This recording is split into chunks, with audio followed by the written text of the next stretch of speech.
Meus queridos, eu cumprimento a todos com a paz do Senhor Jesus Cristo. Estamos aqui para darmos continuidade aos nossos subsídios da nossa EBD Escola Bíblica Dominical, que se realiza na nossa igreja sede da Assembleia de Deus, Ministério do Belém, na Rua Cuiabá 146, todos os domingos às 8h30 da manhã. Você é o nosso convidado especial a estar conosco. E temos ele como nosso pastor presidente, pastor Edivanir Alves da Cruz.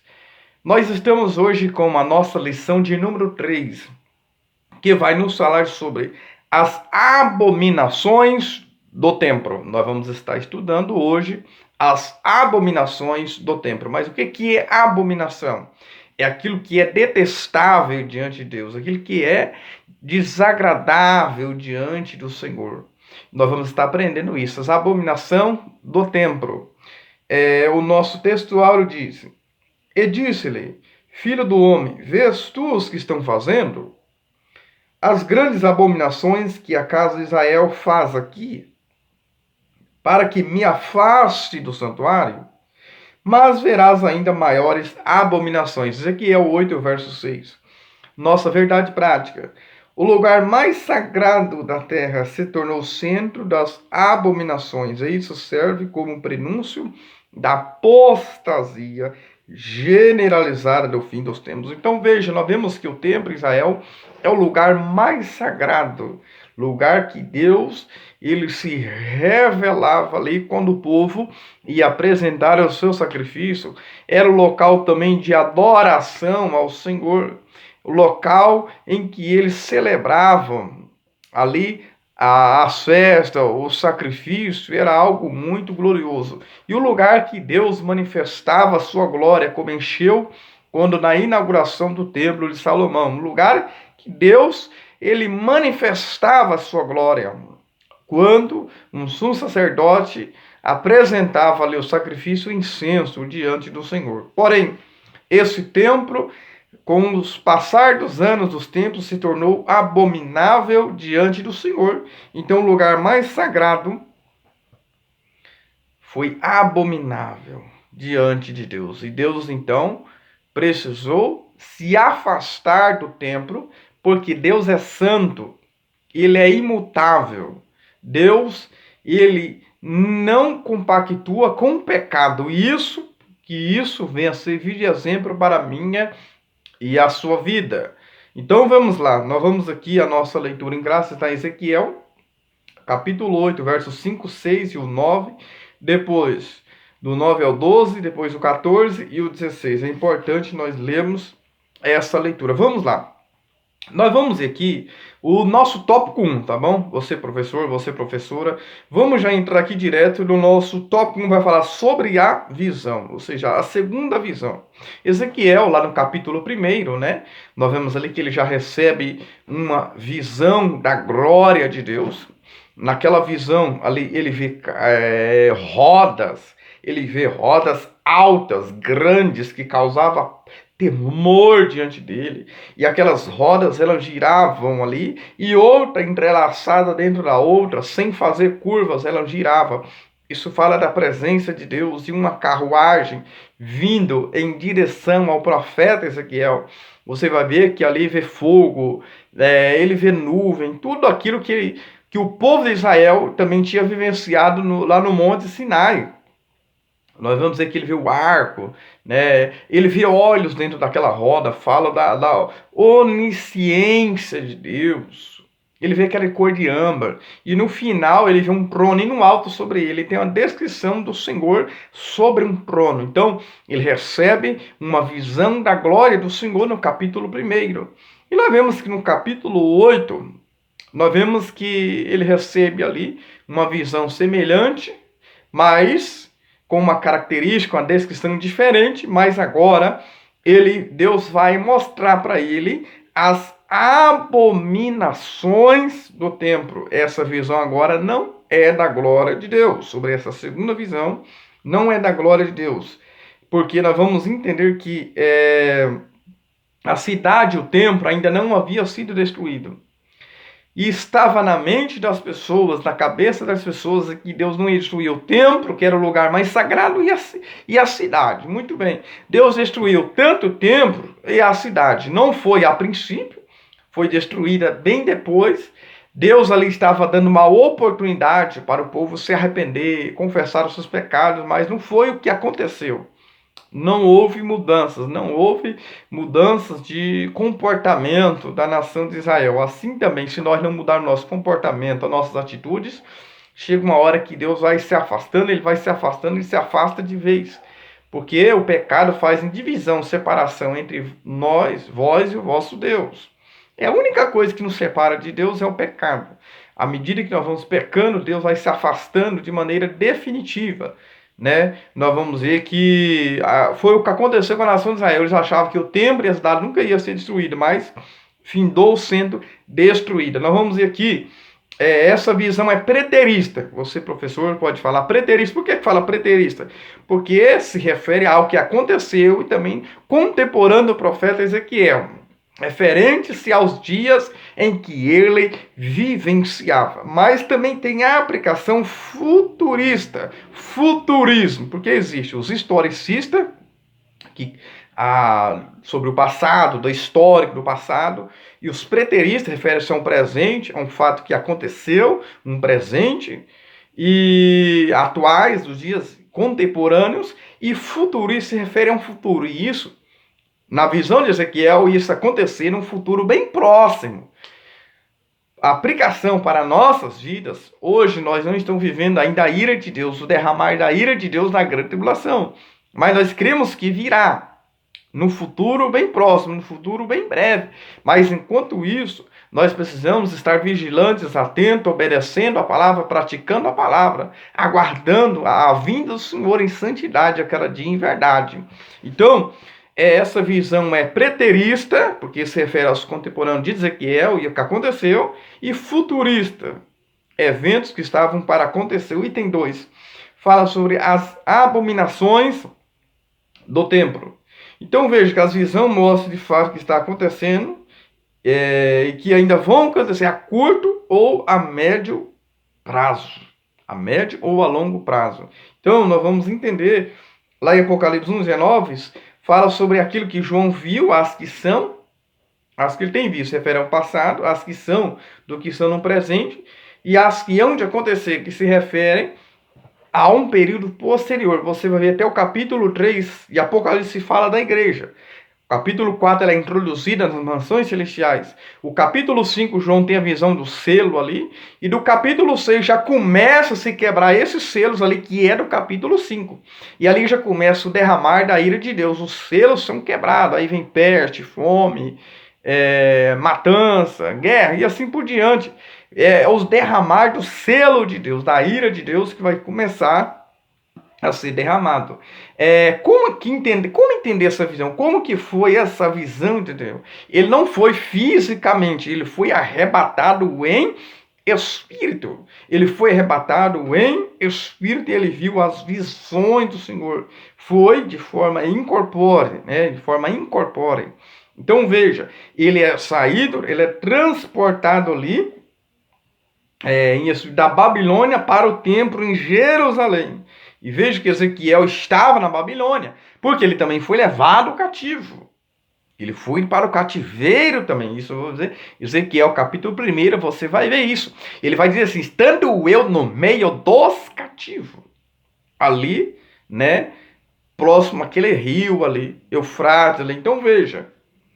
Ezequiel também foi levado cativo, então ele recebe essa visão. Ele é levado ali. Veja que Deus pega ele é pegado pelos cabelos e é levado ali em visão. Então não deixa dúvida que ele recebe uma visão do Senhor. Depois ele retorna à caldeia, né? Ezequiel 11:24, e essa é a mesma experiência do apóstolo João de Apocalipse. Veja que ele vê, Ezequiel vê a glória no templo, mas ele vê a glória saindo também. Sai ao ato depois, sai para a parte de fora e por fim ao Monte das Oliveiras. Veja que a glória vai saindo, ela vai cada vez saindo. Deus vai se afastando a cada vez mais. Então essa visão né, mostra que ele é levado em visão de Deus. O tópico 2 vai falar sobre as abominações do santuário, as abominações do templo de Deus. Fala sobre a imagem do ciúme. O que pode dizer o que podemos entender sobre essa imagem do ciúme que provoca o ciúme de Deus pelo seu povo? Essa imagem do ciúme, aqui, essa expressão se aplica à idolatria do povo. Veja que eles quebram, Israel, quando recebe a lei, já quebra o primeiro e o segundo mandamento, que é: não terás outros deuses diante de mim, não fará para si ídolo. O primeiro e o segundo mandamento já quebraram quando recebeu ali, no pé do monte. Eles já quebraram esse princípio. Idolatria, o que é ídolo? É tudo aquilo que eu coloco acima de Deus. 1 João 5,21 fala o quê? Filhinhos, guardai-vos dos ídolos. É João que está dizendo. Quem sabe o ídolo que nós temos pode ser uma aspiração por título, um fanatismo por um cantor, um pregador, um cantor gospel, um pregador, apego ao dinheiro. O dinheiro é um ídolo que nós temos também, uma exibição, né? Uma autoexibição, autolatria. Você pode ter um ídolo dentro de você. E nós precisamos tomar esse cuidado para nós ter ídolo, porque temos que amar a Deus em todas as coisas e ao próximo a ti mesmo. Não tudo que você coloca acima de Deus é ídolo. Não me refiro somente à imagem. Tudo que você coloca a um filho, a filha, tudo que você dá prioridade é um ídolo. Porque a nossa prioridade é a Deus. Deus precisa estar acima de todas as coisas. Então, assim como Ezequiel viu essas abominações no templo, precisamos tomar esse certo cuidado. 1 Coríntios 6,19 fala: nós somos o templo do Espírito Santo, fomos comprados por bom preço. Nós somos o templo do Espírito Santo. 1 Coríntios também 3,16 diz que somos o templo do Espírito de Deus, somos morada do Espírito de Deus. Veja que Ezequiel recebia apenas uma visitação. Hoje ele mora dentro de nós, João 14. Ele faz morada dentro de nós. Se nós não cuidarmos com as nossas idolatrias, com os nossos pecados, nós vamos se afastando de Deus e podemos colocar um ídolo dentro de nós, colocar algo acima de Deus. Então precisamos tomar esse cuidado, porque uma coisa que Deus não se agrada é a idolatria. A avareza é a idolatria, a Bíblia diz. Então precisamos tomar esse certo cuidado. Nós vamos ver, queridos, no verso 6 de Ezequiel 8, nós precisamos tomar esse cuidado para que me afaste do meu santuário. O que eles faziam, fazer com que Deus se afastasse. Então nós somos hoje o santuário, nós somos morada de Deus. Então o pecado pode fazer com que Deus se afaste de nós. Fazer com que Deus se afaste de nós. É isso que o salmista Davi reconheceu: não retire de mim o teu espírito. Porque o salmista sabia que o pecado afasta de Deus, né? Nos afasta de Deus, faz com que nós não sejamos morada do Espírito de Deus. E quando nós vamos entender aqui, o pecado, aquilo que nós não cuidamos, ele vai crescendo, vai se desenvolvendo. Porque veja que sempre fala aqui, quando ele vê algo, Deus fala: você vai ver coisas maiores do que essa, no verso 6. Mas verás ainda maiores abominações, que é mostrado aqui mesmo no capítulo 8. Oculto, item 2, oculto aos animais e aos répteis. Ou seja, o pecado vai crescendo, vai desenvolvendo de maneira progressiva. Chega uma hora que a taça vai enchendo, Deus precisa tomar uma decisão, lançar o juízo sobre a terra. Veja que é visto ali animais, né? Eles adorando ali os animais nas câmeras do templo. Veja que nós vamos ver que ela é típica dos egípcios, que viam neles como símbolos ou emblemas. Eles o consideravam receptáculo, ou seja, recipiente das formas do poder divino. É chamado de zoolatria, adoração a animais. Queridos, me permita me fazer uma aplicação aqui. Será também que nós não estamos mais cuidando dos nossos animais? Eu falo eu porque eu me incorporo no meio também. Mais amando animais. Tem pessoas que gastam mais dinheiro com animais, animais para cá, animais para lá, do que o ser humano. Tem pessoas que investem mais em animais do que em ser humano. Será que isso, pare aqui para pensar um pouco, será que isso também não é uma idolatria? Será que isso também não é uma idolatria? Infelizmente, até a nossa lei beneficia mais os animais do que os seres humanos. É o que nós estamos vivendo. Então, precisamos tomar esse cuidado. Pessoas que gostam mais de um cachorro do que o ser humano. Então, precisamos tomar esse cuidado. Os 70 anciões aqui, os anciões é tido como algo, como alguém que é experiente, que tem experiência, maturidade. Os anciões sempre reuniam os povos, faziam reuniões, julgavam a causa dos povos. É alguém que é mais amadurecido. E nós vemos aqui que esses 70 anciões da casa de Israel, e não há nada de tudo que indique ser uma referência a um sinédrio. Quanto a Jazanias, filho de Safã, fala de 4. É 4 mencionado na Bíblia. Só que, provavelmente, esse Safã, que é o pai dele, nessa passagem, é o mesmo escrivão de Josias, 2 Reis 22, do 8 a 11. Se for, esse Jazanias é uma ovelha desgarrada, porque esse Safã foi aquele que leu perante o rei Josias a lei, a escritura, porque ele era um escrivão. Então, vejamos então, queridos, tudo isso é para nós tomarmos esse certo cuidado. O tópico 3 vai falar sobre as abominações, parte 2, o ritual de Tamuz. Tamuz, né, na religião babilônica, é Marduk, deus principal dos caldeus. Teria se casado, né, os biblistas ensinam, casado com Semiramis, e desse casamento teria nascido Tamuz, que é chamada também Adonis pelos gregos e Osíris pelos egípcios. Então, Tamuz aqui era a deusa da fertilidade.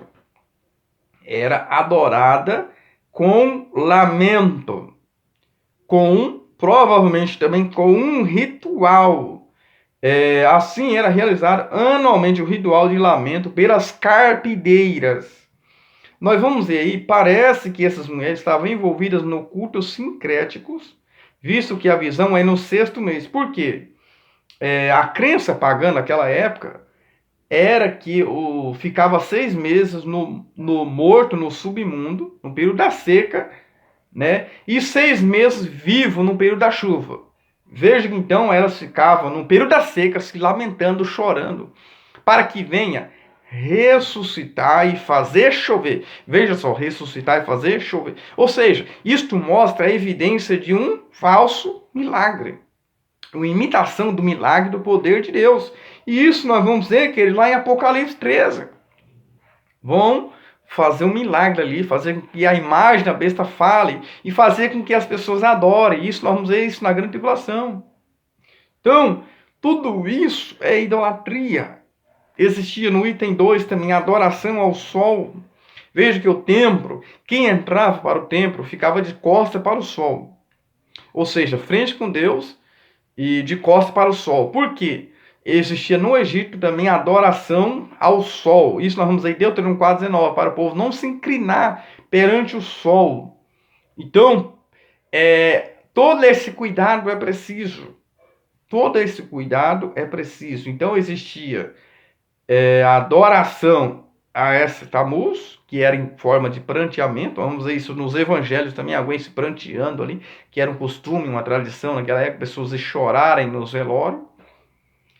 E também existiam pessoas que adoravam o sol, ou seja, a cidade era dedicada ao deus Sol, conhecido também como deus Ra. Isso era no Egito. Então, tudo isso já está acontecendo nos dias do profeta Ezequiel. Não havia mais remédio a não ser a destruição do templo e a cidade. Então Deus precisou tomar essa atitude. Os anciões na casa do profeta. Veja que o profeta Ezequiel recebia esses anciões. que vinha para consultá-lo. Isso nós vamos ver Ezequiel 20, Ezequiel 14, e Ezequiel sempre dava mensagem ali. Só que nós vamos perceber, no entanto, há quem afirme que não fazia parte da ala dos fiéis, mas que procurava Ezequiel para se manter informado. E isso parece provável. Além disso, os falsos profetas atrapalharam a vida espiritual dos exilados, assim como em Jerusalém. Por que existiam os falsos profetas? Profetizava que o cativeiro, uns profetizavam que o cativeiro ia ser só 2 anos, que isso não vai acontecer, o templo não vai ser destruído, é o templo do Senhor, ele não vai fazer isso. Ou seja, profetizava para agradar as pessoas, para massagear o ego das pessoas. E isso não é diferente em nossos dias. Hoje tem consultadores também de profeta. As pessoas querem ouvir aquilo que elas querem, aquilo que elas agradam, mas não se submete à vontade de Deus. Assim também o profeta Jeremias profetizou até antes do povo ser levado ao cativeiro. Então chegou o momento de Deus espalhar essas nações. Chegou o momento deles ir para o exílio e ficar ali os